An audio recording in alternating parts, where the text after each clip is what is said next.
Bienvenidos amigos a esta nueva edición de su programa Cara a Cara. Estamos con toda la iglesia celebrando las fiestas de estas grandes figuras de la historia de nuestra fe, San Juan Diego y a nuestra amada Virgen de Guadalupe. Así que para todos los católicos del Nuevo Mundo, una feliz fiesta, una feliz celebración de nuestra querida Virgen la Morenita. Quiero también agradecerles, como siempre, los correos que nos hacen llegar habitualmente a cara@ewtn.com. Como saben ustedes, son siempre una ocasión maravillosa para poder mantenernos unidos como partes de la Iglesia, conociendo las dificultades, las distintas circunstancias por las que pasan y que nosotros presentamos como oraciones, como siempre lo digo, y además leemos cada una de ellas. Absolutamente ninguna de ellas se nos pasa. Como saben, nos resulta imposible responder directamente a los correos electrónicos, entonces les pido que cuando nos escriban no nos digan: Alejandro, ¿me puedes explicar dónde puedo encontrar? Porque lamentablemente no es posible por el volumen responder personalmente a los correos. Pero quiero garantizarles, como lo he hecho antes e insisto, los leemos todos. Y aquellos que contienen alguna pregunta los convertimos en estos programas que cada tanto tenemos de preguntas y respuestas. Hace algunos meses tuvimos el auténtico privilegio de contar con no solamente un cristiano caldeo de origen iraquí que es sobreviviente de la brutalidad islámica en su nación y en las otras naciones del Oriente Medio, sino que es también un experto en la lengua árabe y en la historia del Islam. Ustedes lo recordarán, es el doctor Raad Salam Naaman. El doctor Raad, tal como le pedimos, está de vuelta con nosotros para hablar en esta ocasión sobre una religión que en este momento ha tomado las primeras planas de los periódicos, pero que lamentablemente muy pocos conocen, y me refiero al Islam. Doctor Raad, bienvenido al programa. Muchas gracias, Alejandro, de nuevo. Y gracias por estar otra vez con nosotros. Un placer para mí siempre. Doctor, vamos al grano porque sé por las conversaciones que hemos tenido fuera de cámaras que la historia del Islam, desde sus orígenes hasta el punto al que ha llegado ahora y la barbarie de la que es protagonista, es una historia larga y compleja. Y existen muchas ramas dentro de ramas, es decir, es una realidad complicada. Entonces, vayamos por el principio, doctor. Usted que conoce estos temas tanto por su conocimiento del lenguaje, del Corán, es decir, del libro sagrado, como de la historia del Islam. ¿Cómo comienza el Islam? ¿Quién es Mahoma y cómo se convierte en la religión que hoy en día es? Bueno, esta pregunta para responderla necesito 10 programas, por lo menos. Pero bueno, vamos a intentar resumir todo ello y aprovechar este rato que tenemos para dar a conocer la realidad de este movimiento. ¿Por qué digo movimiento? Porque para mí el Islam no es una religión. Para mí el Islam es un movimiento social, político, vale para la época el que ha nacido y en el lugar donde ha nacido, en el siglo XVII y en la península arábica. ¿Por qué digo eso? Por sencilla razón. Tú para que crees en una organización, en un partido político, en una fundación, en una religión, pues hay que investigar 3 cosas principales. Primero, sus orígenes. Segundo, el fundador. Y tercero, las doctrinas. Y la cuarta, y es menos importante, pero para también, y compararlo con lo que tú crees para, puedes calificarlo como una religión o una organización y creer en ello. Entonces tenemos fundador, historia y doctrina. Eso es. Entonces, comencemos por ahí. Vamos por la historia, vamos por el fundador del Islam. Mahoma o Mohammed, porque los musulmanes no le gustan que le llaman Mahoma. Mahoma es una traducción hispana o castellano, de la lengua española, de Mohammed. Su nombre es Mohammed bin Abdullah bin Abdul Muttalib. Nació en el año 571. Después de Cristo. Después de Cristo, claro. Claro, porque hay muchos que creen que el Islam es más antiguo que el cristianismo. Pero ¿cómo pueden creer eso? La gente. Hay de todo en este mundo. Por favor. Y de hecho, quien dice el Islam es una religión, y es que si es un cristiano católico, creyente, y dice que el Islam es una religión divina, ¿qué hace ser cristiano católico? Si él cree que es una religión divina, pues el Dios es uno. Se manda un mensaje, pues se cambiamos y ponemos musulmanes. Por eso que yo como cristiano y como estudioso del Islam, yo creo que es un movimiento social político nada más, ni una religión divina ni nada, y es un cumplimiento también de la profecía de Jesús en Mateo 24, cuando dijo Jesús: en los últimos días vendrán detrás de mí profetas falsos y proclaman en el nombre de Dios, y van a tener muchos seguidores. Ese es el cumplimiento de esta profecía que estamos viviendo en los últimos días. Ahora bien, volvemos a la origen del Islam. Mohammed bin Abdullah bin Abdul Muttalib nació en el año 571. Su padre murió antes de su nacimiento y su madre a la edad de 6 años. Pasó al cuidado a su abuelo Abdul Muttalib. A la edad de 2 años más tarde murió su abuelo y pasó al cuidado de su tío Abu Talib, el padre de su primo Ali. Su infancia no está muy bien clara, no dice nada de su infancia. Muhammad nació en una tribu muy fuerte, se llamaba Quraysh, aunque su tribu era fuerte y muy poderosa, pero Muhammad era pobre, vivía con Abu Talib. Abu Talib su tío tenía muchos hijos y era pobre. Por eso muy joven empezó a trabajar como conductor de caravanas de comercio con su tío Abu Talib, de comercio desde la Meca hasta el norte, hasta Siria y la frontera con Irak. Dicen las traducciones musulmanas que en sus viajes Muhammad se encontraba con muchos monjes. En aquella época, si investigamos aquella época había muchos monjes cristianos nestorianos. ¿Qué es nestoriano? Nestoriano es una iglesia cristiana, se separó de la iglesia católica a partir del concilio de Éfeso del 431. Por lo que se conoce como la herejía nestoriana. ¿No es cierto? La herejía nestoriana, su fundador fue Nestorio, que era de origen siria, que nació en el 388 en Siria, fue nombrado obispo de Constantinopla en el 428. Pero después del concilio de Éfeso del 431, cuando declararon María es la madre de Jesús, Nestorio dejó entender en sus predicaciones y sus enseñanzas que no estaba de acuerdo con la Trinidad. Por eso San Cirilio, que era el obispo de Alejandría, escribió una carta al Papa Silvestre, y luego le expulsaron a Libia, Nestorio, donde murió en el año 438. Ahora bien, las enseñanzas de Nestorio se extendieron en toda Mesopotamia y llegaron hasta la península arábica. Y tenía seguidores. Y él enseñaba de que Jesús era un profeta raso. O sea, no creían en la Trinidad ni en la divinidad, de Jesús. Y de ahí viene el Islam. Pues Mahoma se encontró con muchos monjes en el camino con estos viajes. Uno de ellos, conocido, un monje, se llamaba Bahira.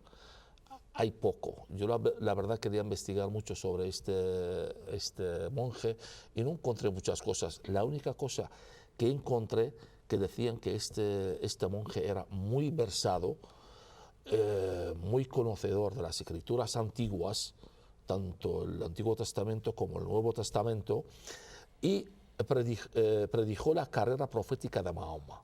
Él el que recogió a Mahoma y le enseñó todas las escrituras antiguas. Bueno, a la edad de 25 años, Muhammad pasó al servicio de una viuda rica, se llamaba Khadija.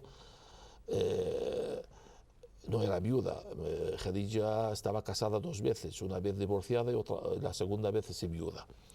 Pero, en fin, y luego finalmente se casó con ella. Khadija tenía un primo hermano que le llamaban el sacerdote de la Meca, se llamaba Waraqa bin Nawfal, también era sacerdote nestoriano. Según mis investigaciones... O sea, un cristiano hereje, digamos así. Hereje, la herejía nestoriana. La herejía nestoriana. Waraqa bin Nawfal era muy inteligente, conocía muy bien las escrituras antiguas, hablaba el arameo, el hebreo, y era un traductor y muy versado. Waraqa bin Nawfal vivía con Khadija en su casa, y según las traducciones musulmanas y mis investigaciones, que Waraqa bin Nawfal, quien celebró la ceremonia del matrimonio de Mahoma con Khadija, quien dirigió la boda, quien celebró toda la ceremonia. Yo pregunto, que alguien me escucha, si un sacerdote celebra una ceremonia, ¿a qué rito? A su rito. Claro. Por lo tanto, llegamos a la conclusión de que Mahoma era un cristiano nestoriano y se estudió a mano de Waraqa bin Nawfal. Todo el conocimiento el que tenía era de este sacerdote Waraqa bin Nawfal, que según las traducciones musulmanas vivió con Mahoma durante 15 años en la misma casa. En estos 15 años pudo enseñarle muchísimo. De hecho, Mahoma no se casó con ninguna mujer hasta la muerte de este sacerdote y la muerte de Khadija. Y ya luego empezó a hacer la carrera matrimonial el que tuvo Mahoma. Se dice, en el año 610, Mahoma tenía la costumbre de retirarse a unas cuevas, a las montañas, a las afueras de la Meca, para hacer sus meditaciones y sus oraciones. Pero no se explican cuáles son estas oraciones y estas meditaciones. Además, yo pregunto, ¿no podía ser que Mahoma también estaba metido en algunas sectas de estas sectas que salen de la región asturiana, que tenían estas prácticas religiosas, que iban a retiro a las cuevas? Cuando dices sectas, ¿dirías sectas de carácter gnóstico? O sea... Gnóstico, sí, claro. Ok, claro, o sea, estamos hablando, digamos, de la versión antigua de lo que hoy sería el New Age, por decirlo de alguna forma. Eso es. Para que nuestros televidentes entiendan. Muy bien. ¿No? Tú conoces bien tus audientes. Creo. Bueno, pues Mahoma, se dice, en el mes de Ramadán del año 610, en uno de sus retiros, escuchó una voz a nombrarle como profeta y mensajero de Dios. Luego más tarde fue identificado esta voz como el voz del arcángel Gabriel. Bajó Mahoma y le dijo a su mujer, y su mujer Khadija pues creyó en él como profeta y mensajero de Dios. Los primeros, el que empezaron a creer en él fue, la primera su mujer Khadija, y el primer hombre fue Ali, su primo, y también Zaid. ¿Quién es Zaid? Quédate con este nombre. Zaid es el hijo adoptado de Mahoma. Le llamaban Zaid bin Muhammad. Zaid, hijo de Mahoma. Este era un esclavo de Khadija, y cuando Mahoma se casó con ella, con Khadija le regaló Zaid como un hijo adoptado suyo. En aquel tiempo, la época antigua, preislámica, un hijo adoptado es que como era un hijo biológico, claro, o sea, se consideraba como un hijo biológico. Recibía todos los derechos. Todos. Bueno, lentamente empezó a crecer los seguidores de Mahoma. Poco a poco entró al Islam su amigo Abu Bakr, el padre de Aisha, quédate también con este nombre. Y luego otro amigo, Omar, una persona muy poderosa de la Meca. Pero su tribu, su gente de la Meca, empezaron a perseguirle, no creían en él, empezaron a molestarle. ¿Quién es este loco que se cree profeta? Eso, cree profeta y dice estas cosas. Y no tuvo más remedio Mahoma que escaparse de la Meca porque estaban planteando de matarle. Se escapó de la Meca y se fue al Madina en el año 622 y se llama el Hijra. Es Claro, ahí empieza el calendario gira, musulmán. así es, efectivamente.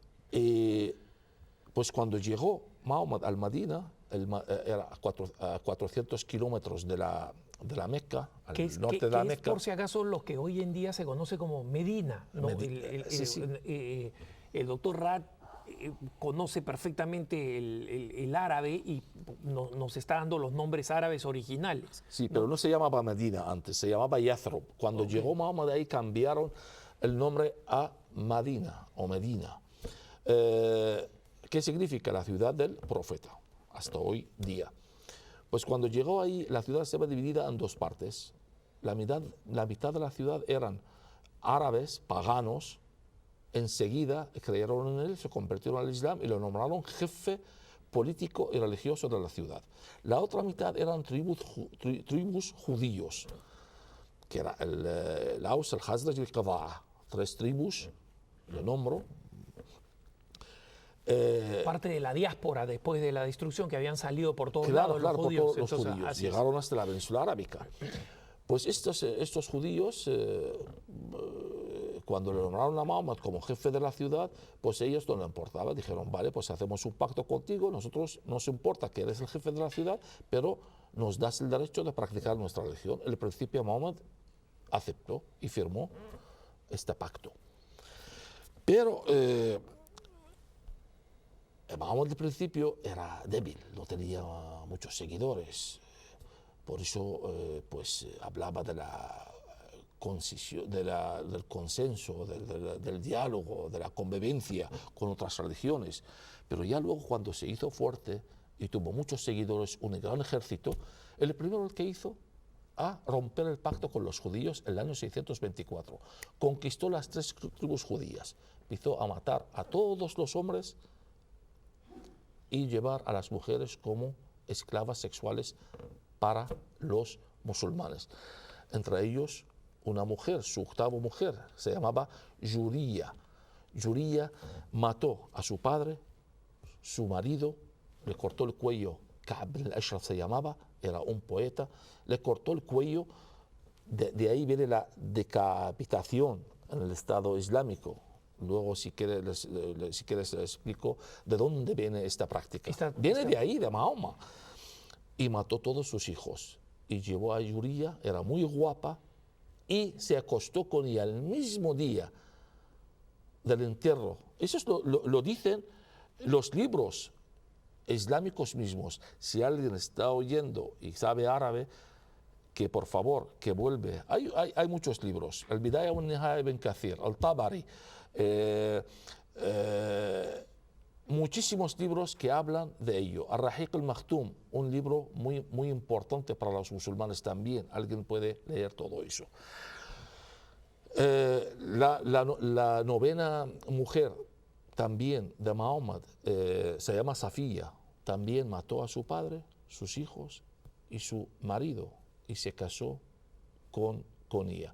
Mohammed tuvo 10 mujeres oficialmente y 2 concubinas, entre ellas una cristiana, la Maryam al-Qoptiyya o María la Copta. Además de eso, Mohammed practicaba el matrimonio de placer o el matrimonio temporal. Hasta hoy día estamos en el siglo XXI, se practica este matrimonio en Irán, en Arabia Saudita y en Egipto también. Hoy día se practica. Es una prostitución oculta. Es un matrimonio de X tiempo. El marido o el hombre paga tanto dinero, se casa con esta mujer, se acuesta con ella el tiempo el que está registrado en el contrato. Cuando termina el tiempo, se divorcia de ella y no pasa nada. O sea, básicamente es una prostitución cubierta. Con una formalidad pseudo religiosa. Eso es. Okay. Hasta hoy día, hasta hay agencias vulgarmente no quiero llamar el caso, pero hay agencias en Irán, hay agencias también hoy el Estado Islámico también vende esclavas sexuales y hace el matrimonio de placer también en el norte de Irak. Y en Egipto también empezaron a practicar este matrimonio. Mohammed llegó a tener 55 mujeres con nombre y apellido. Además, estoy investigando la vida de Mohammed, el fundador, para que veamos qué profeta es este. La tercera mujer de Mohammed, Aisha, se casó con ella cuando él tenía 50 años y ella 6 años. Y dicen los historiadores y los libros islámicos, dice, y se acostó con ella cuando ella tenía 3 años más tarde. Cuando él tenía 53 años, ella 9 años. ¿Qué profeta es este? ¿Este cómo se llama? Un pervertido. Y luego los musulmanes pues excusan y decían que una mujer en aquel tiempo de 6 años era una mujer. Pero fíjate lo que dice. Hay una musulmana, doctora, profesora musulmana, sin duda, no hay ninguna duda en su Islam. Tiene un libro, se llama Nisa al-Nabi, las mujeres del profeta. Y dice en su libro textualmente, dice, cuando se casó Mohammed con Aisha, la madre de Aisha se fue a coger su hija que estaba jugando con las niñas en la calle, le lavó la cara, le peinó y le puso encima de las piernas de Mohammed. Era una niña, con las niñas estaba jugando. Bueno, esa es la tercera mujer. La séptima mujer, Zainab, no quiero hablar de todas, las más destacadas. Zainab era su prima, hija de su tía, y estaba casada con su hijo adoptado Zayd.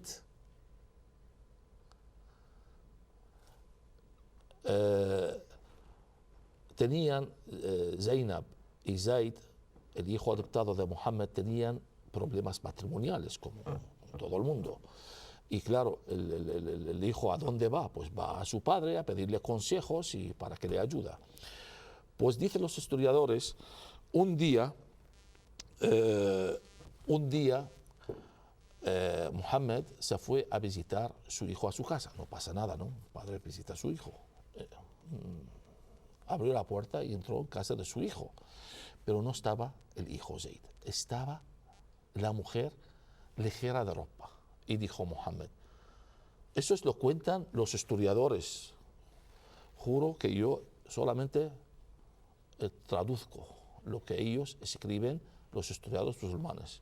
Que Dios me libre, yo no tengo nada contra Mohammed, ni tampoco he estado ahí. Y dijo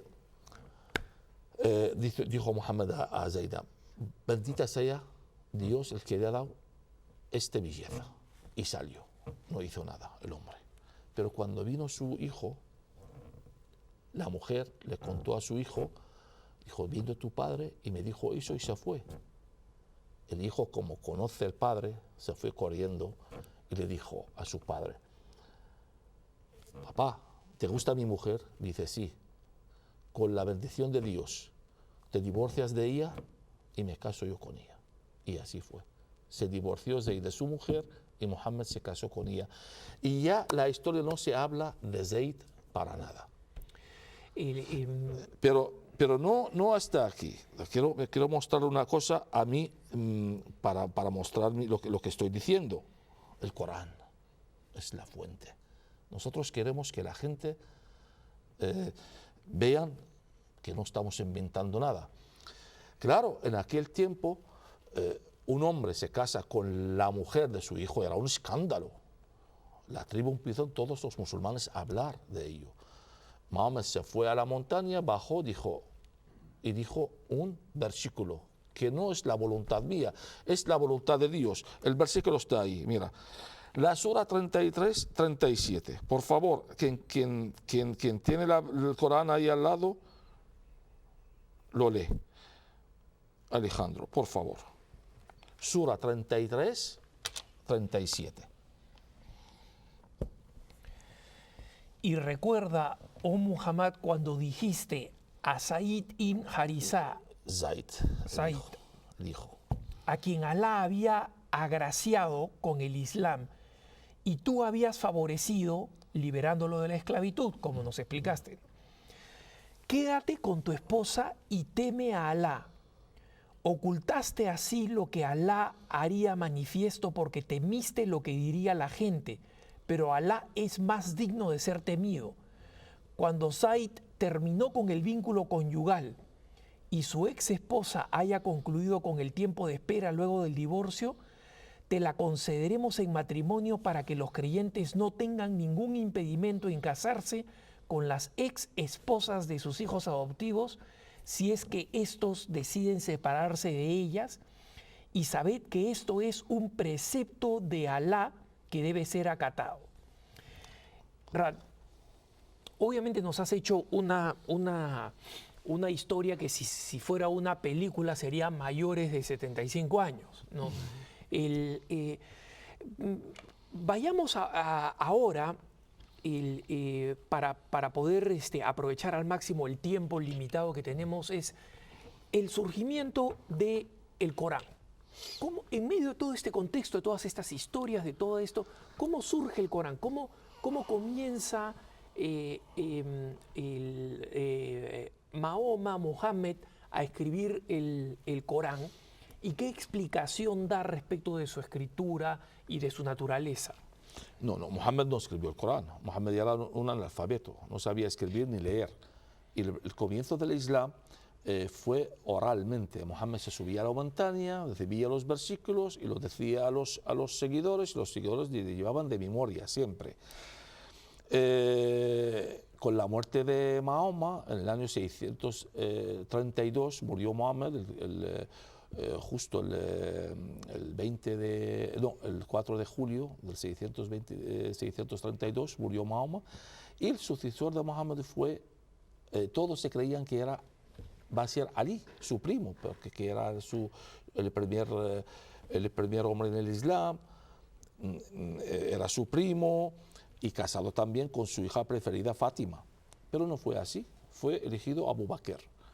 Abu Bakr gobernó 2 años, también estaba muy ocupado con 2 años en guerras contra los apóstatas, porque cuando murió Mahoma había mucha gente entraron al Islam con miedo. Cuando murió Mohammed, pues se quitó el miedo y fueron del Islam.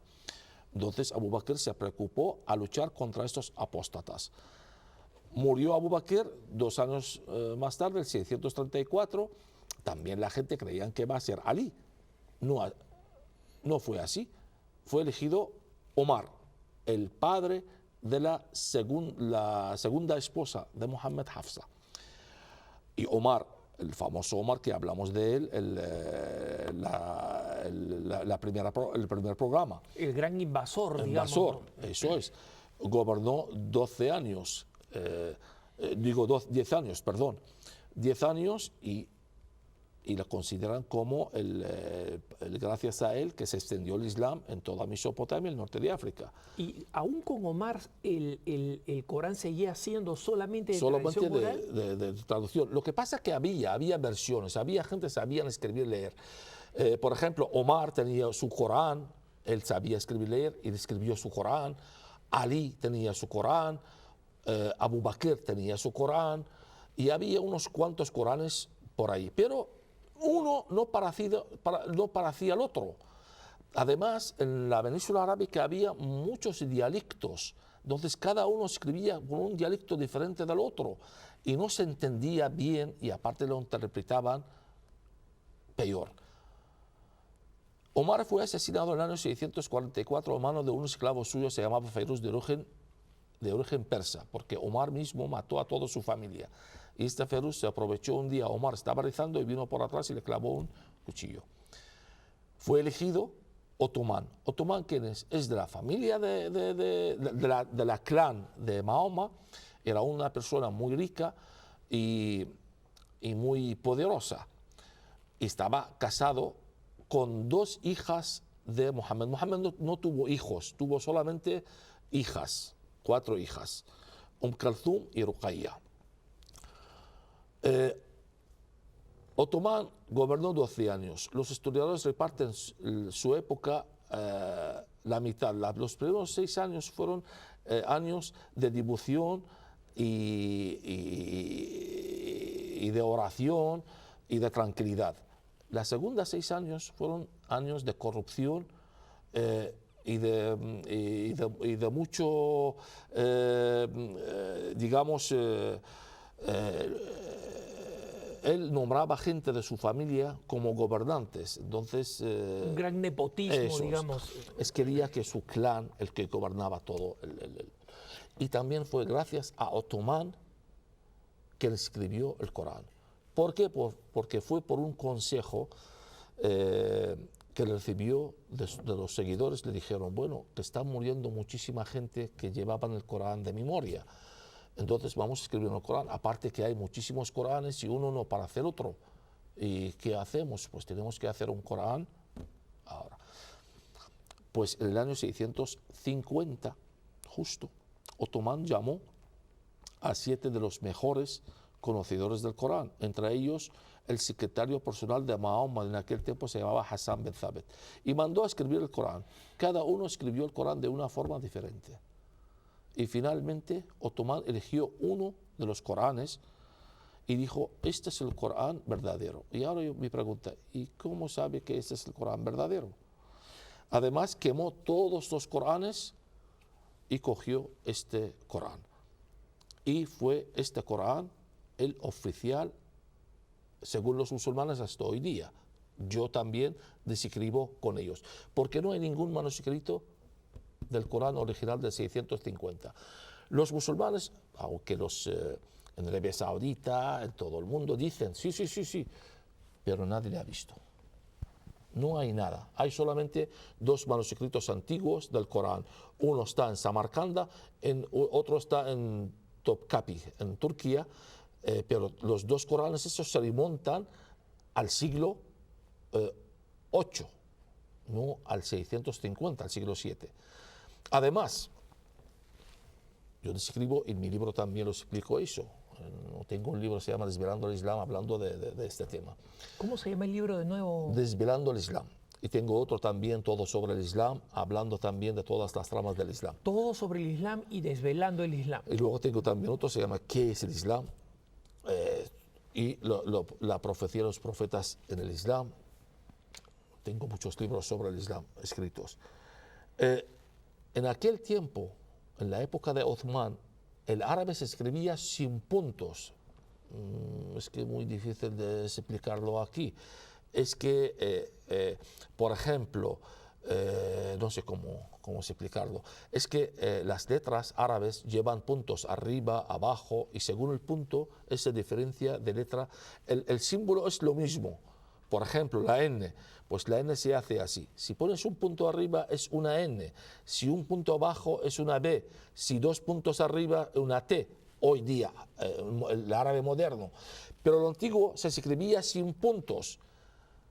Y yo pregunto, ¿cómo se sabe que se está hablando de primera persona, de segunda persona o la tercera persona? ¿Cómo se distingue el verbo sin puntos? Y fueron los puntos supuestos en el siglo VIII. Y no hay ningún libro, no hay ningún Corán, manuscrito del Corán escrito sin punto, todos con puntos. Por lo tanto, no hay manuscrito antiguo de la época de Otomán. Además, hay otros libros, porque las fuentes de la ley islámica, no solamente el Corán, está el Corán y la Sunna. ¿Qué es la Sunna? La Sunna son los dichos, hechos y actos de Mahoma, escritos en 2 libros. Hay más, pero estos libros son oficialmente escritos en el siglo IX. Vamos a entrar luego a lo de la Sunna. Porque en estos libros viene un hadith de Aisha y dice, cuando se escribió el Corán en la época de Muhammad se perdió mucho Corán. Por ejemplo, decía Aisha mismo, dice en un dicho suya en estos libros, dice, la Surat al-Ahzab, la Sura 33, era 200 versículos y hoy día tenemos 73 nada más. ¿dónde están los otros versículos? Explícanos un poco cómo es la estructura del Corán. Hay mucha gente que cree que es una especie de Biblia No, el Corán son leyes. Ok. No es como la Biblia Los o como el grandes Evangelio. capítulos son como, se llaman suras, ¿no es cierto? No, todo se llama sura. Sura es libro. Ok, Es un libro. ok. Es un capítulo o un capítulo. Son Ok. 114 capítulos el que contiene todo el Corán. Está ordenado no por orden Temático. no por el orden de la fecha o de la antigüedad, sino por el tamaño de la sura. El principio, las suras grandes y finalmente las suras pequeñas. Ok. Las suras pequeñas en el sentido de los versículos. Claro, que tienen menos versículos. Claro. El Corán fue escrito en 3 épocas. La primera fue la época cuando Mohammed estaba en la Meca, recibió estos versículos. La segunda, cuando fue al Madina, en el año 622, empezó ahí a recibir también otros versículos. Y la tercera época es cuando regresó a la Meca, conquistó la Meca en el 630 y regresó a la Meca, empezó también a recibir unos versículos. Y en estas 3 épocas. Ahora bien, la pregunta tiene que ser, ¿cuáles son los versículos violentos y cuáles no son violentos? O Claro, hay unas famosas suras de la espada. ¿Nos puedes...? Tauba se llama hoy día el Tauba. No, pero no solamente esto. En el Corán en total hay 255 versículos violentos. Leyes, órdenes a matar judíos y cristianos. No tiene un límite, es un orden, es una ley. A luchar, al jihad, la guerra santa, a hacer el jihad. Y estas suras, hay muchísimos. Yo puedo leer todas, las tengo todas en la cabeza. Por eso tengo el pelo muy rizado. Tenías el pelo lacio antes de leer el Corán, ahora. Ahora se ha rizado mucho. Por tanto, pero bueno,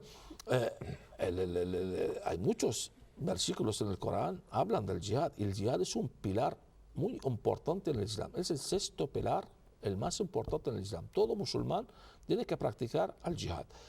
Eso, ahora bien, algo tiene bueno el Corán. No todo matar, es verdad. Hay 124 versículos, hablan de paz, de diálogo, de la convivencia, de todo. ¿De dónde viene esto?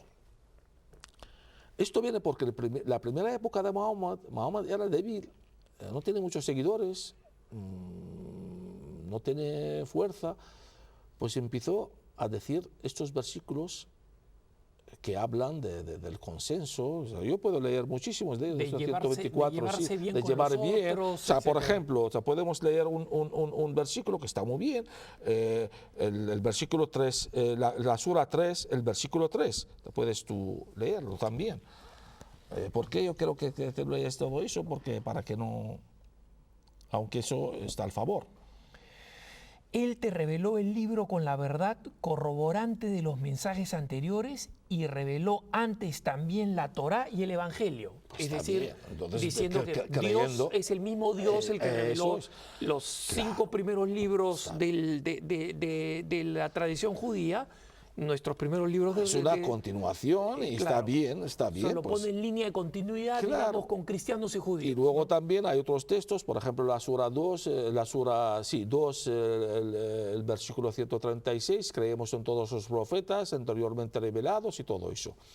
Ahora bien, pero ahora yo estoy hablando hay 255 versículos que hay que matar a los judíos cristianos. Y vienes ahora y dices que ¿en qué quedamos? Esta fue la pregunta de muchos interesados en el Corán. Hay unas A eso iba, o sea, lo que digamos nos estás explicando a mí, al público, es que básicamente el Corán es un texto, es un libro o una recopilación de textos, para ser un poco más preciso, que contiene enormes contradicciones. O sea, hay frases que dicen una cosa, frases que dicen otras. Claro, pero es que es ahí donde voy. esas contradicciones, pues en el siglo VIII, IX empezaron a los musulmanes, pues viendo estas contradicciones, inventaron una ciencia. Ellos dicen una ciencia muy alta del Islam, es muy complejo de entender. Se llama la ciencia del nasikh o el mansukh. Yo la verdad que estudié durante un año, ellos lo hacen un máster 3 años, y es que se explica en 5 minutos. Los versículos posteriores anulan los versículos anteriores. El nasikh o el mansukh, ¿qué significa? Significa los versículos anulados y los versículos que anulan. Entonces, sencillamente, los versículos estos de buenos y del evangelio, de paz, esos todos fueron en la primera época del Islam. Pero a partir del 624, Mahoma empezó a recibir o a decir los versículos, el que justifican la guerra, la violencia y el yihad. O sea, el criterio de interpretación del Islam básicamente sería... El tema del nasikh o el mansukh es un tema muy complejo para explicar, pero para que se entiendan los oyentes, 5 minutos. Aquello que se le asigna, aquellos que en la tradición musulmana se les asigna como revelados, entre comillas, posteriormente, anulan a los anteriores. Y por eso, por ejemplo, hay las suras, estas todas, el 124, pues hay suras el que anulan. Por ejemplo, como tú dices, la sura que tú siempre dices, le conoces, la sura de Saif o la espada. Esta se llama Sura de Tauba, el arrepentimiento. Ahora cambiaron el nombre de la sura. Y la sura, por ejemplo, el mismo, el 9, el versículo 5, explica muy bien esta anulación. Mira, justo.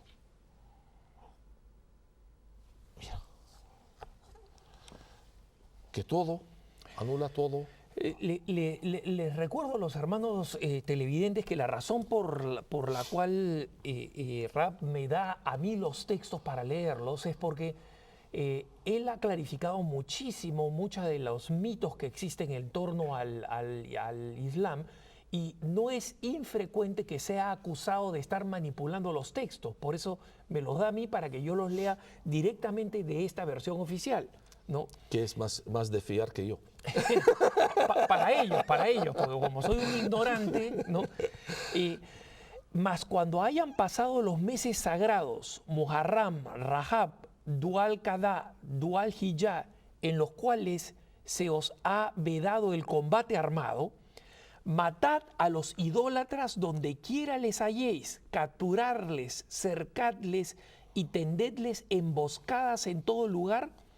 Pero si se arrepienten y aceptan el Islam, cumplen con la oración prescrita y pagan el zakat, dejadles en paz. El tributo, el zakat es tributo. Ciertamente Alá es absolvedor misericordioso. Claro, después de que mataste a todos, Alá es misericordioso. Eso es, claro. En el nombre de Dios. Y estos son... Entonces, perdóname, Rab, que con esto, que te interrumpa, porque muchos de nuestros televidentes encuentran que cuando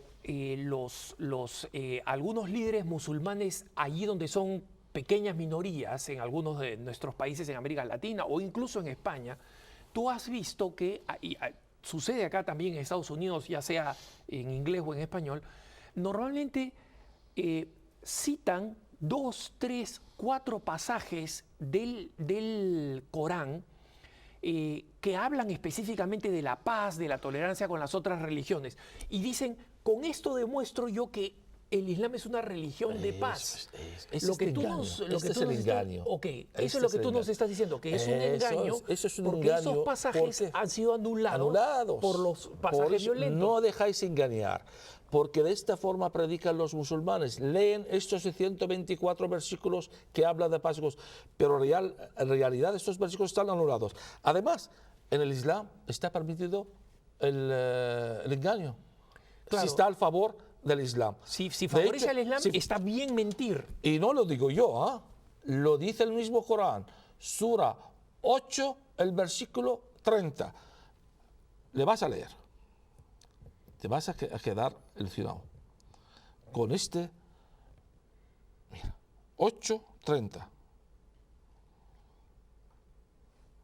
Aquí está. Mira cómo está. El Islam se permite 30. Eso es. Y recuerda, oh Muhammad, cuando se confabularon contra ti los incrédulos para capturarte, matarte o expulsarte de tu territorio, se confabularon y Alá decidió castigarles porque Alá es quien mejor desbarata los planes de sus enemigos. Y en el 31 dice, continuó, y cuando se les recitan nuestros preceptos, dicen quienes desmienten al mensajero, por cierto que oímos, y si quisiéramos podríamos decir palabras similares, pues estas no son más que fábulas de nuestros ancestros. Porque Dios es que lo que quiere decir aquí que se permite decir cosas Que son fábulas, con que son fábulas, mentiras. son mentiras, para favorar al mismo Islam. Además, la gente, pues, a lo mejor los oyentes dicen, bueno, pues algo tendrá el Islam, porque no todos los musulmanes son malos.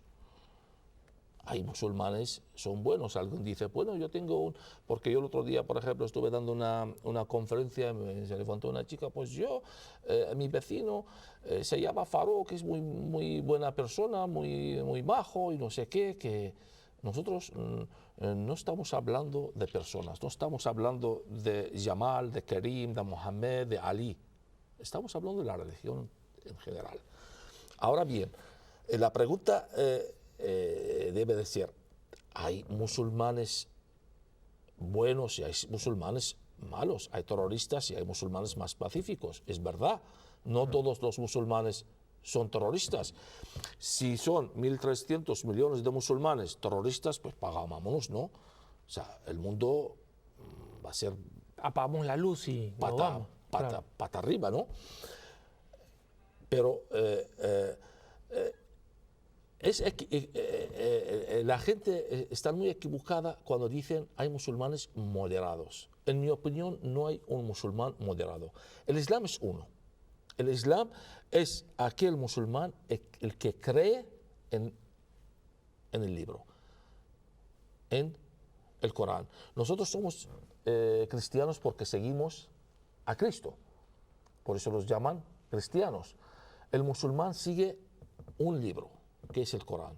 Y el Corán tiene 255 versículos, hablan del yihad. Y el yihad es un pilar importante en el Islam. Por lo tanto, no hay un musulmán moderado. Todos los musulmanes tienen que creer en estos libros. Ahora bien, hay tres tipos de musulmanes. Hay musulmanes que aplican el yihad a rajatabla, luchan, matan. Estos son los terroristas, los yihadistas. Afortunadamente son la minoría de todos los musulmanes. No todos los musulmanes son terroristas. Segundo grupo es la mayoría, el que son creyentes, practican el Islam, pero no hacen el jihad. Hacen el jihad de otra forma. Pagan el zakat. El zakat, ¿dónde va? Va al jihad. Y aquí la pregunta es... el impuesto que sirve para financiar la guerra contra... Claro. Y esas son la mayoría. Y la tercera parte es la muy minoría, que son los musulmanes no practicantes, los ateos, que pasan olímpicamente del Islam. Pero últimamente o actualmente muchísima gente de la segunda clase están pasando la primera clase y también de la tercera clase pasan directamente a la primera clase. Por eso cada vez el Islam está más radical en el mundo, por culpa también, no digamos por culpa, por error del Occidente, porque no ha sabido tratar bien el tema del Islam. No ha conocido el Islam, no se ha preocupado a conocer la realidad del Islam, no ha preocupado de solucionar este gran amenaza el que tenemos actualmente. Pero también hay una ceguera deliberada, Rad, porque el relativismo de Occidente, la corrección política de considerar a todo el mundo bueno, respetar a todo el mundo, también ha producido una serie de cegueras que no quiere señalar cosas que son relativamente claras y objetivas. Pero es que ¿no? realmente lo que estamos, porque por falta de conocimiento, porque tú cuando quieres enfrentar un enemigo, tienes que conocerle. El conocimiento es muy, muy importante. No es el conocimiento de que dejar otro que te asesora, porque también, y voy más allá, en realidad en el Occidente se dependen de traductores musulmanes árabes, de asesores musulmanes árabes, consejeros musulmanes árabes. Y voy a decir una cosa, que el musulmán y el árabe nunca traiciona su religión ni su patria. Aparte, nunca saca los trapos sucios de su religión. ¿Quién saca sus trapos sucios de su religión? Nadie. Entonces no va a aconsejar bien, va a aconsejar su opinión o traducir a su manera. Y por eso tú comentabas, hay que tener cuidado con las versiones del Corán que se leen, porque hay muchas que están bastante distorsionadas, azucaradas, edulcoradas. ¿no? Claro. Y hay que leer el Corán en su idioma de origen, el árabe. Hay que aprender el árabe. Hay que preparar gente nativa, gente occidentales, especialistas en la materia, que sepan el árabe bien, que pueden asesorar bien, depender de los medios del mismo Occidente, no dependen de los árabes musulmanes. Rad, dos preguntas. Comencemos con la primera. Cuando tuvimos el gusto de tenerte para que nos explicaras la terrible situación que viven nuestros hermanos cristianos, tus hermanos, tú mismo como miembro de la comunidad cristiana caldea iraquí, nos explicabas que en realidad el Islam era difícil describirlo, aunque tenía muchos puntos en común, en concreto, digamos, el Corán. Existían distintas ramas Hablemos de las dos principales que la gente escucha, ¿no? Y que a veces entran en conflicto entre sí. Los Chiitas y sunitas, o chiís y suníes. Sí. ¿Podrías darnos una idea sencilla, muy breve, de qué cosas significa cada una de estas ramas? Bueno, muy breve, no sé si podría. Es que nos quedan 4 minutos de programa, así que vamos a tener que... Bueno, la división del Islam fue a partir de la muerte de Mahoma, y especialmente a partir del 4 califa ortodoxo Ali. Fue la división después de la muerte de Ali. Ali tenía 2 hijos, son nietos de Mahoma, el Hassan y el Hussein. Ali se fue a Irak, cambió la capital del Islam, del Medina, y se fue al Kufa, en Irak. Y cuando murió Ali, el sucesor de Ali tiene que ser su hijo mayor, el Hassan. El Hassan le faltaba un poco de voluntad, era débil, pero tenía un harén de mujeres, tenía casi 99 mujeres, y eso significa mucho dinero. Y tampoco le interesaba mucho el califato. El gobernador de Damasco, Muawiyah, se llamaba Muawiyah, le ofreció acceder del califato a él y